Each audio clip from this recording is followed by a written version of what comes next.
Governor Trax stood at the viewport of the Orbital Administration Center, gazing down at the lush blue planet that had been the pride of the Galactic Council for 3 centuries. His scaled fingers tapped rhythmically against the polished rail as he contemplated the latest reports. "Another settlement attacked," he muttered. "The 3rd this cycle." His assistant, Len, approached cautiously. "The Council demands answers, Governor. These attacks follow a pattern we've never seen from the native fauna, because they're not from native fauna," Trax replied, turning to face the holographic display that hovered between them. It showed security footage from the most recent attack, blurred images of bipedal figures moving with disturbing coordination, striking with precision before vanishing into the dense forests. "That's impossible," Len whispered. "The indigenous sentient species was eradicated during the cleansing protocols. Our predecessors were thorough." Trax's secondary eyelids flickered, an expression of doubt. Were they? Or is that just what the historical records tell us? The truth was both simpler and more terrifying than anyone in the Council would acknowledge. After 287 years of peaceful occupation, humanity, long thought extinct, had returned to reclaim Earth. Deep within the mountain ranges that had once been called the Rockies, Commander Ellis surveyed the assembled fighters in the underground bunker. 300 men and women, the descendants of those who had fled Earth centuries ago when the alien armada arrived. 300 against an occupying force of thousands. "They believe us extinct," Ellis said, voice echoing in the cavernous space. "That's our advantage. They'd grown complacent, thinking themselves the rightful inheritors of our world." The holographic projection showed the aliens' primary settlements, sprawling cities built atop the ruins of human civilization: Seattle, Denver, Chicago, all transformed into administrative centers for different aspects of resource extraction. "We strike in coordinated waves," Ellis continued, "just as we've trained. Small targets, maximum impact. We're not strong enough for direct confrontation yet, but we will be." Lieutenant Davis stepped forward. "The deep space transmitter is ready, Commander. The fleet awaits your signal." Ellis nodded grimly. The fleet was perhaps an overstatement. 30 ships cobbled together from salvaged technology by the human diaspora that had scattered across nearby star systems after the fall of Earth. But they were coming home, drawn by the promise that the resistance had secured a foothold. "Humanity scattered to survive," Ellis told the assembled fighters. "Now we return united." In the council chambers orbiting the planet, 7 representatives from the most powerful species in the Galactic Alliance debated the growing crisis. "These attacks are primitives with stolen weapons," insisted Councillor Vrex of the Mercantile Combine. "Nothing more. Primitives don't coordinate EMP strikes against our power distribution nodes," countered Councillor Mole, her tentacles waving in agitation. "Nor do they selectively target surveillance systems before attacking." Governor Trax remained silent, considering the classified reports that lay before him.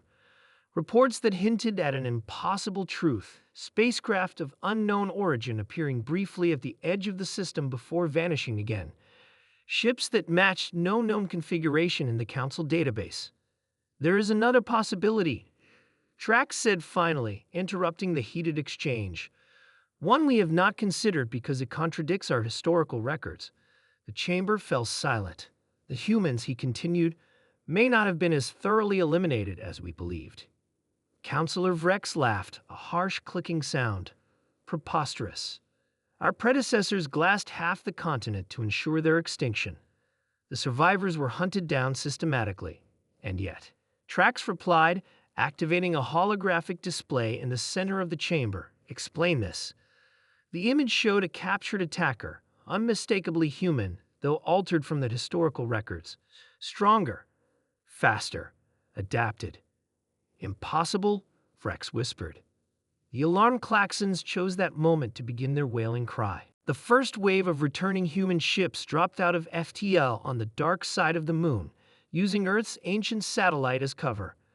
They moved with precision born of decades of planning, striking the orbital defenses before the Council forces could organize an effective response. On the planet below, Ellis watched the flashes of light in the night sky, orbital defense platforms being systematically disabled by the returning fleet. Time to begin Phase 2. All units, execute, Ellis ordered through the secure comm channel. Across the continent, sleeper cells of resistance fighters emerged from hiding, attacking key infrastructure targets simultaneously. Power stations, communication arrays, transport hubs. Not to destroy. Humans would need that infrastructure when they reclaimed their world, but to sow chaos and prevent a coordinated alien response. Governor Trax fought to maintain order as the orbital station shuddered under another impact. "They're boarding, not destroying," reported the security chief. "These aren't random attacks. They're taking strategic control points." "How many ships?" Trax demanded. 37 distinct signatures, small vessels, but heavily armed. And they're using our own defensive protocols against us. Trax understood then that humans hadn't just survived, they had studied their enemy, learned their weaknesses, prepared. When the boarding party breached the council chamber, Trax was waiting calmly. The human soldiers moved with efficiency, securing the room in seconds. Behind them entered a woman whose bearing marked her as their leader. "Governor Trax," she said, her voice steady. "I am Admiral Reeves of the Human Reclamation Fleet." "You were believed extinct," Trax replied simply. "A necessary deception," Reeves answered. "After your people's attempted genocide, we needed time. Time to scatter among the stars. Time to rebuild. Time to learn your weaknesses. And now we've returned to reclaim what's ours. But we're not like you, Governor. We don't eradicate intelligent species, no matter what they've done to us."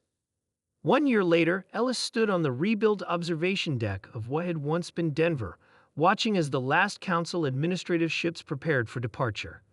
The transition had been remarkably bloodless after the initial assault. Once the council recognized humanity's resolve and tactical advantage, they had chosen negotiation over prolonged conflict. "They're really leaving," Davis said, standing beside Ellis. 3 centuries of occupation ended in 1 year. "They had no choice," Ellis replied. Once Admiral Reeves revealed the full extent of the human diaspora, 200 worlds colonized in secret, a fleet 10 times what we showed them. Continuing the fight became pointless. The terms had been surprisingly generous. The council species would withdraw from Earth but maintain trading rights. Reparations would be paid, but not so punitive as to cripple interstellar relations. Humanity would take its rightful place in the Galactic Council. As the last ship vanished into the clouds, Ellis felt a weight lift. Humanity had been believed gone, scattered, hunted, reduced to legend. But they had returned stronger for their exile, wiser for their suffering, and reclaimed their ancestral home not through genocide, but through strategy, resilience, and the very human trait of turning weakness into strength.